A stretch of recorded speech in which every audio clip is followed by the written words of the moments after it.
মালাদি, আপনি দক্ষিণ কলকাতার সাংসদ, কি বক্তব্য? হঠাৎ এই ধরনের একটা পরে বলবো, আমরা সব পরে বলবো। আজকে কোনো বৈঠক রয়েছে আপনাদের? হঠাৎ এই ধরনের হ্যাঁ, সিদ্ধান্ত চারটে কেন? পরে বলবো, সব একসঙ্গে বলবো। বিরোধী দলে কেন হঠাৎ বিরোধী শিবিরে কেন? একসঙ্গে বলবো, সব একসঙ্গে বলবো। মমতা বন্দ্যোপাধ্যায়ের সঙ্গে কোনো কথা হয়েছে এর মধ্যে? কিন্তু এই দলের ভাঙনটা কি প্রত্যাশিত ছিল? দিল্লিতে বিদ্রোহী সাংসদদের বৈঠক আজকে হতে চলেছে, আর সেই বৈঠকের আগে কাকনে ঘোষ দস্তিদার তিনি যে কথা বললেন তাতে নতুন করে জল্পনা তৈরি হচ্ছে। তিনি বলছেন বিদ্রোহী সাংসদদের সংখ্যা 20 থেকে 22 হতে চলেছে। পশ্চিমবঙ্গের পরিস্থিতি যে জায়গায় গেছিল তার বিরুদ্ধে যারা মত দিয়েছিলেন তাদের সঙ্গে কথাবার্তা হয়েছিল, তার মধ্যে আরো কেউ কেউ বিদ্রোহী ব্লকে আসবেন। সংখ্যাটা 20 বলেছিলাম, আসলে 22। আর কি বললেন তিনি, শুনুন।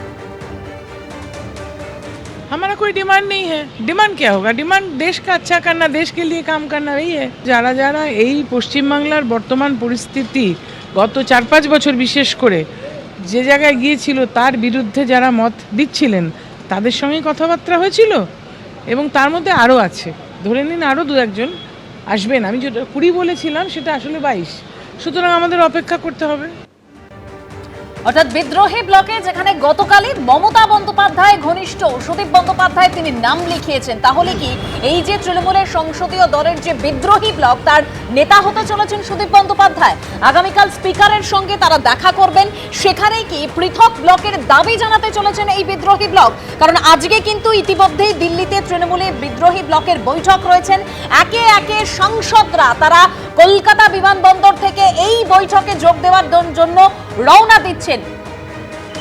ঠিক যে সময় তারা রওনা দিচ্ছেন সেই মুহূর্তের ছবি আপনারা দেখতে পাচ্ছেন।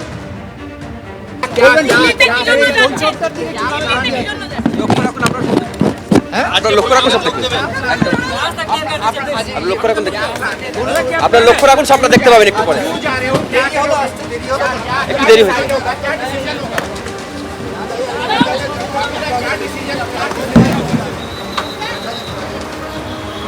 একদম যে ছবি আপনারা দেখতে পাচ্ছেন, একের পর এক বিদ্রোহী ব্লকের যারা সাংসদ তারা আজকে বৈঠকে যোগ দেওয়ার জন্য কলকাতা বিমানবন্দর থেকে তারা রওনা দিচ্ছেন। আর এই কলকাতা বিমানবন্দর থেকে আমাদের প্রতিনিধি জিলম করঞ্জাইও রয়েছেন। জিলম, আপনার লক্ষ্য রাখুন, সবটা দেখতে পাবেন একটু পরে।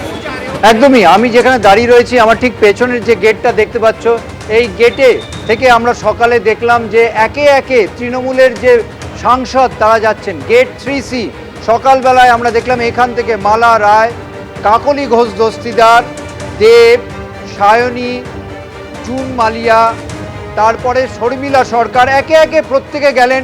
এবং যেমন কাকলি ঘোষ দস্তিদার তিনি কিছু কথা বলেছিলেন, তবে বাকিরা কেউ সেরকমভাবে কথা বলেনি। শেষ 1:25 নাগাদ এখান দিয়ে বাপি হালদার ঢুকলেন, তৃণমূলের সাংসদ। তিনি যাওয়ার সময় সাংবাদিকদের প্রশ্নের উত্তরে বললেন, লক্ষ্য রাখুন, সব দেখতে পাবেন।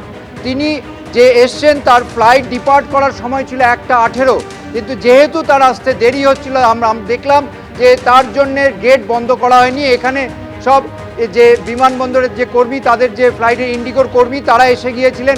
তিনি আসার পর অত্যন্ত তৎপরতার সঙ্গে তাকে নিয়ে যাওয়া হলো। তবে তিনি যাওয়ার সময় তাৎপর্যপূর্ণভাবে বললেন যে লক্ষ্য রাখুন, দেখতে পাবেন। অর্থাৎ বেশ কিছু বিস্ময়কর ঘটনা ঘটতে পারে এবং তাজ্জব করার মতো ঘটনা ঘটতে পারে, তেমনই তার কথা ইঙ্গিত পাওয়া গেল। এর আগে জুন মালিয়া, শর্মিলা সরকার তারাও যখন গেলেন তারা কোনো কথা বলেননি। তবে আর কাকলি ঘোষ দস্তিদার তিনি কথা বলেছিলেন, এবং যেটা এর আগের প্রতিবেদনে আমরা দেখছিলাম যে তিনি বললেন যে সংখ্যাটা 20 থেকে 22 হতে পারে। এবং স্বাভাবিকভাবে আজকে তাদের যে বৈঠক, সেই বৈঠকের দিকে সকলের নজর আছে। এবং একই সঙ্গে তার পরবর্তীকালে দেশের স্বরাষ্ট্রমন্ত্রী অমিত শাহর সঙ্গে যে বৈঠক হবে সেটার দিকেও সকলের নজর আছে। একেবারে অবশ্যই আজকের এই বৈঠকের দিকে বিশেষভাবে নজর। বিদ্রোহী ব্লকের এই বৈঠক এবং সেই বৈঠকে কি সিদ্ধান্ত হয়, এবং তার আগেই সাংসদরা যারা ইতিমধ্যেই দিল্লির উদ্দেশ্যে রওনা হয়ে গিয়েছেন। বাপি হালদার কিছুক্ষণ আগেই তিনি বিমানবন্দরে প্রবেশ করলেন, তবে একে একে বেশ কয়েকজন সাংসদ তারা ইতিমধ্যেই দিল্লিতে পৌঁছেও গিয়েছেন। সায়নী ঘোষ দিল্লিতে পৌঁছানোর পর কি বললেন শোনাবো।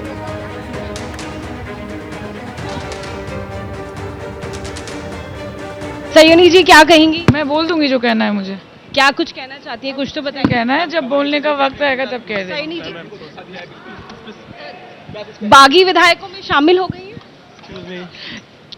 Sayoni on frame, Sayoni on frame. आप लोगों को क्या कुछ कहेंगी सयोनी जी? बात कर रही थी मैम। आप साथ छोड़ेंगी नहीं ये बोल रही थी।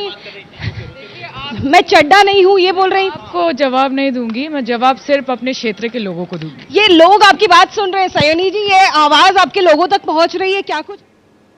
এবিপি আনন্দ এগিয়ে থাকে এগিয়ে রাখে।